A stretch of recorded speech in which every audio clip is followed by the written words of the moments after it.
이를 설교하겠습니다. 죄를 지으면 고통스러운 이유입니다. 사무엘하 12장 1절부터 14절까지 여호와께서 나단을 다윗에게 보내시니 와서 저에게 이르되 한 성에 두 사람이 있는데 하나는 부하고 하나는 가난하니 그 부한 자는 양과 소가 심이 많으나 가난한 자는 아무것도 없고 자기가 사서 기르는 작은 암양 새끼 하나뿐이라. 그 암양 새끼는 저와 저의 자식과 함께 있어 자라며 저의 먹는 것을 먹으며 저의 잔에서 마시며 저의 품에 누움으로 저에게는 딸처럼 되었거늘 어떤 행인이 그 부자에게 오매 부자가 자기의 양과 소를 아껴 자기에게 온 행인을 위하여 잡지 아니하고 가난한 사람이 양 새끼를 빼앗아다가 자기에게 온 사람을 위하여 잡았나이다.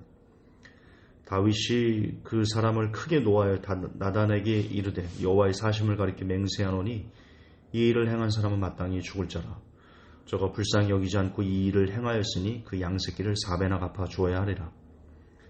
나단이 다윗에게 이르되 당신이 그 사람이라. 이스라엘 하나님 여호와께서 이처럼 이르시기를 내가 너로 이스라엘 왕을 삼기 위하여 내게 기름을 붓고 너를 사울의 손에서 구원하고 내 주인의 집을 내게 주고 내 주인의 처들을 내 품에 두고 이스라엘과 유다 족속을 내게 맡겼느니라. 만일 그것이 부족하였을 것 같으면 내가 내게 이것저것을 더 주었으리라.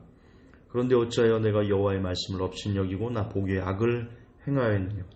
내가 칼로 햇사람 우리아를 죽이되 암몬 자손의 칼로 죽이고 그 처를 빼앗아 내 처를 삼았도다. 이제 내가 나를 업신여기고 햇사람 우리아의 처를 빼앗아 내 처를 삼았은즉 칼이 내 집에 영영이 떠나지 아니하리라 하셨고 여호와께서 또 이처럼 이르시기를 내가 내 집에 재화를 일으키고 내가 내 처들을 가져 내 눈앞에서 다른 사람에게 주리니 그 사람이 내 처들로 더불어 백주에 동침하리라. 너는 은밀히 행하였으나 나는 이스라엘 무리 앞 백주의 이 일을 행하리라 하셨나이다. 다윗이 나단에게 이르되 내가 여호와께 죄를 범하였노라 하매 나단이 다윗에게 대답하되 여호와께서 당신의 죄를 사하셨나니 당신이 죽지 아니하려니와 이 일로 인하여 여호와의 원수로 크게 회방거리를 얻게 하였으니 당신의 낳은 아이가 정령 죽으리이다 하고. 아멘. 여러분 지금 다윗의 죄에 대해서 너무 유명한 사건이기 때문에 따로 말씀을 드리지 않아도 될 것 같습니다. 다윗이 회개하였습니다. 잘못을 시인하고 인정하고 반성하였습니다. 그러자 하나님께서 다윗을 용서하셨는데 중요한 것은 용서로 끝나지 않는다는 겁니다. 죄값을 치르게 하신다. 이게 되게 중요합니다. 여러분 우리가 살면서 수시로 죄를 짓고 그것을 회개하고 합니다. 그런데 기억하셔야 되는 것이 있습니다. 하나님은 용서는 해주시지만 죄값은 치르게 하신다는 겁니다.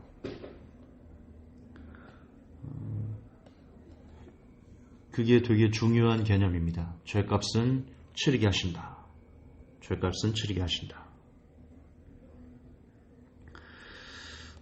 죄로 인한 고통은 사탄이 줍니다. 오늘 9절에 보면요. 마지막 절에 이 일로 인하여 여호와의 원수로 크게 회방거리를 얻게 하였으니 이렇게 나옵니다. 여호와의 원수로 크게 회방거리를 얻게 하였다.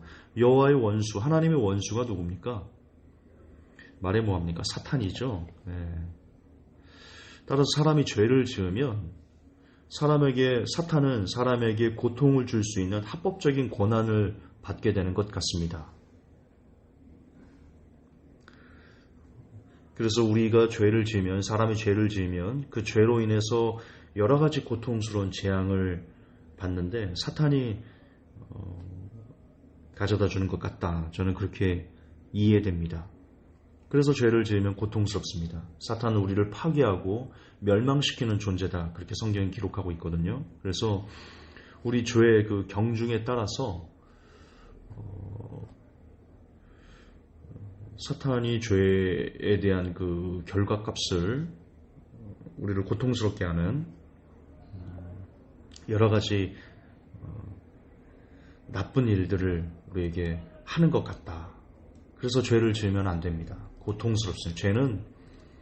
죄를 지으면 거기서 반복합니다. 죄를 지으면 하나님으로부터 합법적으로 우리를 괴롭힐 수 있는 그런 사탄이 역사할 수 있는 그 길을 내어주는 거기 때문에 하나님이 용서는 하시되 그 죄값은 받습니다. 죄값은 치르게 하십니다. 근데 사탄은 우리를 멸망시키고 괴롭히고 고통 주는 것을 기쁨으로 알고 있는 애기 때문에 우리가 죄를 지으면 너무 기뻐합니다. 사탄이 너무 기뻐합니다. 이제 드디어 특히 예수님을 잘 믿는 사람들이 죄를 지으면 너무 기뻐합니다. 왜? 원수거든요. 원수 우리. 그래서 어떻게 하면 우리를 더 고통스럽게 할까? 자나깨나 그것만 연구하는 애가 사탄입니다. 그래서 죄를 짓는 것을 우리가 무서워해야 된다. 고통스럽습니다. 잊으시면 안 됩니다. 죄를 용서해 주는 것과 죄값을 치르게 하는 것은 다른 의미이기 때문입니다. 그래서 우리가 계속 죄를 지으면 사탄은 점점 우리를 가질 수 있는 권한이 강해지고 결국 돌이킬 수 없는 상태까지 이르게 됩니다. 이것을 양심의 화인 맞은 상태다 이렇게 얘기하는데요.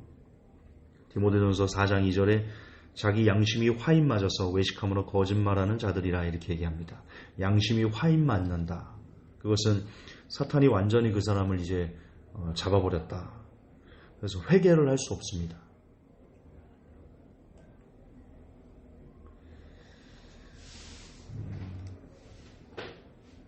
우리가 그 상태까지 가면 안 된다. 회개가 되게 중요하지만 회개했다고 모든 것이 끝나는 것은 아니다. 제발 성도 여러분들이 기억했으면 좋겠습니다. 저도 제가 기억했으면 좋겠습니다. 우리가 회개하고 돌이켜서 죄를 멀리하면 다시 회복해 주시는 하나님의 은혜가 임하거든요. 거듭 반복하지만 그것은 용서인데 그 용서에는 우리의 죄값까지 다 가져가시는 그런 용서는 포함되어 있지 않습니다. 반드시 그 값을 받게 하십니다. 그것이 하나님의 속성, 은혜와 공의의 속성 두 가지가 다 우리에게 임하는 겁니다. 하나님은 은혜만 갖고 하나님일 수 없습니다. 공의만 갖고도 하나님일 수 없습니다. 사랑의 은혜와 공의의 하나님이, 공정한 하나님이 모두 다 하나님의 속성이기 때문에요. 그것이 우리에게 그대로 다 역사가 됩니다. 만약 우리가 죄를 짓습니다. 그럼 하나님의 공의에 의해서 우리를 심판하셔야 되는데 하나님의 또 사랑의 은혜가 있지 않습니까? 그래서 우리 죄를 지은 우리들이 회개를 하면 하나님의 사랑의 은혜로 우리의 영혼을 다시 받아주십니다. 다시 하나님과 소통할 수 있고 구원의 길을 걸어갈 수 있게 합니다. 그러나 하나님의 한 분인 그 공의의 속성으로 인해서 우리가 그 죄에 대한 죄값을 치르게 허락하십니다. 되게 중요한 개념입니다. 우리는 그동안 우리가 죄를 지은 것을 회개하면 하나님께서 그저 회복시켜주는 은혜만 우리가 강조를 했는데요. 아닙니다. 죄값을 치르게 하십니다. 그래야 하나님이십니다. 그래야 하나님의 속성에 위배되지 않기 때문입니다. 그리고 여기서 우리는 중요하게 생각해야 됩니다. 죄의 값이 아픕니다. 되게 아픕니다.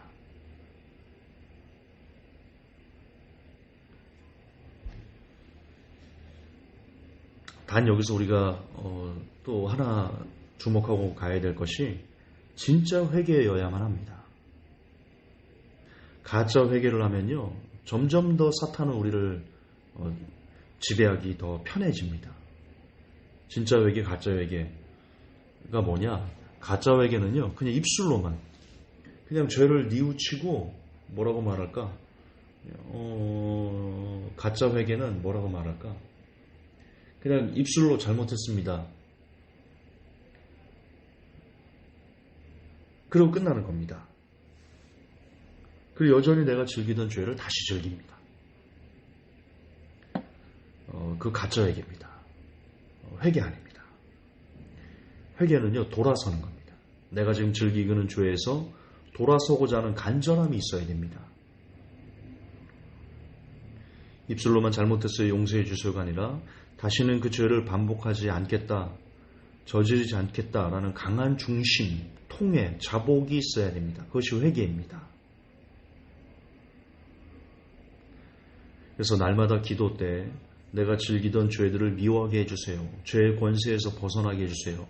악한 영에게 놀이감이 되지 않게 해주세요. 그렇게 날마다 간절히 기도하는 그 기도가 수반되지 않은 회개는 가짜일 확률이 되게 높습니다.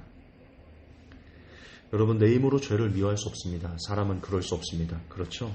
성령께서 임하셔야만 죄를 이길 수 있는 능력을 받을 수 있는데, 기도를 해야만 성령을 받을 수 있고요. 기도 없이 성령님을 받을 수 없습니다. 그런데 입술로만 하는 가짜 회개, 가짜 기도는 성령님의 도움을 받을 수 없기 때문에요. 아무런 역사가 일어나지 않습니다. 기억합시다. 용서와 죄값은 다른 겁니다. 다른 차원의 문제입니다. 용서도 해주시고 죄값도 받게 하는 것, 그것이 하나님의 법칙입니다. 하나님의 속성이기 때문입니다. 죄의 값이 고통스럽습니다. 죄의 대가가 고통스럽습니다. 각 사람이 가장 고통스러워하는 것이 무엇인지 사탄이 잘 압니다. 어떤 사람은 돈적으로 고통스러워하고, 어떤 사람은 사람으로 고통스러워하고, 어떤 사람은 기타 여러 가지 건강으로 고통스러워하고, 여러 가지 고통스러워하는 것을 사탄이 너무 잘 압니다. 그래서 우리가 죄를 지으면 우리가 가장 고통스러워할 수 있는 부분으로 우리를 괴롭힙니다. 그런 고통스러운 삶을 살고 싶지 않으시다면 할 수 있는 한 최대한 죄와 멀어지셔야 됩니다. 죄악과 함께 뒹굴면서 평강을 구하는 그거는 뱀을 손에 들고 안 물리고 싶다 하는 것과 똑같은 어리석음입니다. 죄악과 함께 뒹굴면서는요, 그 인생에 평강은 없습니다.